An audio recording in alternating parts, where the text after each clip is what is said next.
Vladimir, given that I'm sitting here next to you, this is more of a personal address than anything else. You see, I think we in Finland understand exactly what you're going through. We have 1,340 kilometers of border with Russia. In November 1939, Russia attacked us, completely unprovoked. We fought 2 existential wars against Russia. The first one was the Winter War. It lasted only 105 days, and we were able to hold the line. The second one was the War of Continuation, which lasted pretty much 1,100 days. And that's what you've been going through right now.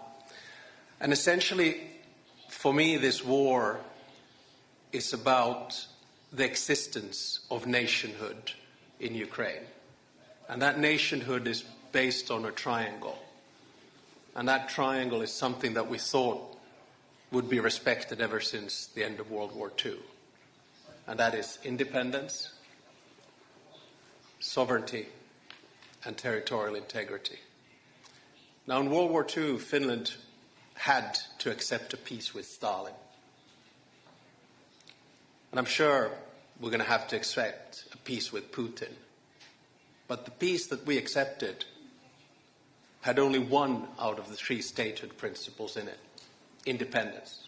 We were the only country bordering the Soviet Union that was able to retain our true independence.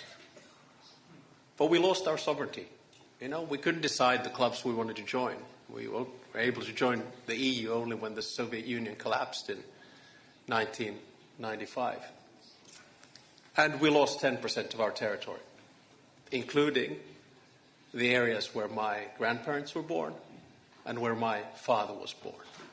Now, the only reason I'm saying this is that the support that you will see from the Finnish public, and I think from all around this table, is the support of identity and historical experience.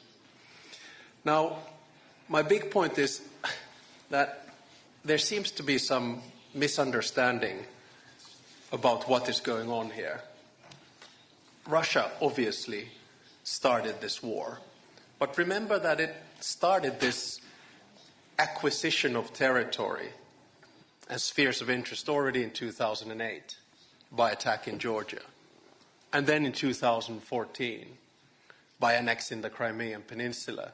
And then at the end of the day, we are now here to commemorate the 3rd anniversary of the beginning of the full-scale war, but the war has been going on for pretty much 11 years, ever since 2014. And a lot of people don't understand that this is not only about Ukraine, but this is also about Europe. This is also about the United States. This is also about international law. And at the end of the day, it's about the world order. So if we now allow Russia to do what it wants to do, in other words, stop the existence of a Ukrainian state, then it's not only Ukraine that has lost, it's Europe that's lost, it's the West that has lost, and also the United States that has lost. And for those who doubt about this, let me say one thing very clearly. You cannot trust Putin. You cannot make a deal with Putin, because that means basically a deal also with China. I also say that for those who doubt, the only way in which Ukraine is going to fully win this war is that we continue the support that we have given you from the beginning. And I also say that if Russia gets what it wants now, trust me, it's not going to stop with Ukraine. We know that Putin will continue because his mind is one of imperialism and spheres of interest. So self-evidently, Finland will continue to support Ukraine for as long as it takes. We're the 5th biggest donor, GDP per capita. Let me finish off, however, by saying that I think in the past 2 weeks, we've been sort of a little bit lost. A new American administration has come in, and we have heard conflicting messages. I believe that we need to take the initiative back. And by that I mean to say that there needs to be something concrete on the proposal, on the table. So let me propose today something that I've spoken with you about and with many around the table. It's not a peace plan, but it's a sketch of a process. And that process, in my mind, goes very simply in three phases. The first phase is before the actual ceasefire. This is the phase when we put maximum pressure on Russia, including sanctions, including using the frozen assets, and of course including continuing the military support for Ukraine.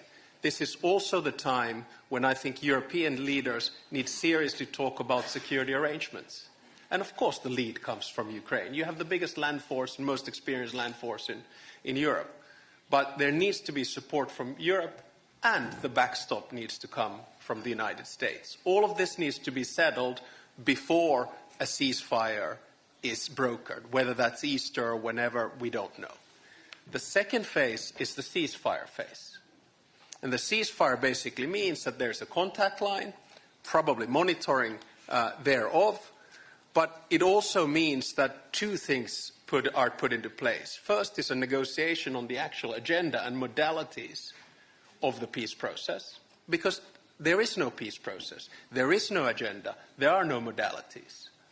And the second one is, of course, confidence-building measures, which were mentioned here a little bit earlier, exchange of prisoners, returning the kidnapped children, etc., etc.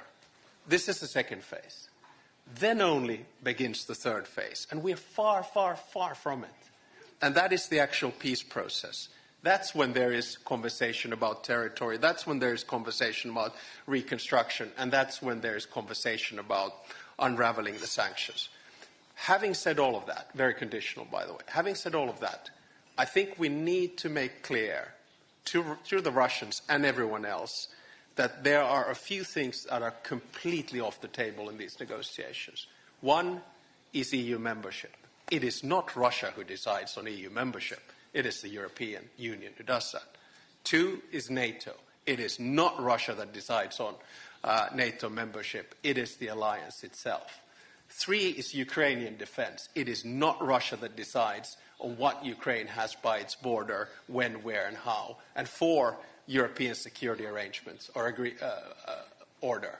It's not Russia that decides on that. We already have a European security order and should stick to it. So those are off the table. And let me just finish off, because I do think this is such an important day, and I was watching all the colleagues on Maidan Square and the rest of it. But I do think this is a day when we have to honor the fallen Ukrainian heroes. I also believe that this is a day where we have to face the fact that Putin has lost this war, in a sense that we will see a European Ukraine, we will see eventually Ukraine in NATO, we've seen a unified European Union, and hopefully a stronger transatlantic alliance in the long run. And on a day like this, I think it's time to pave the way for a plan for Ukrainian victory. Slava Ukraini.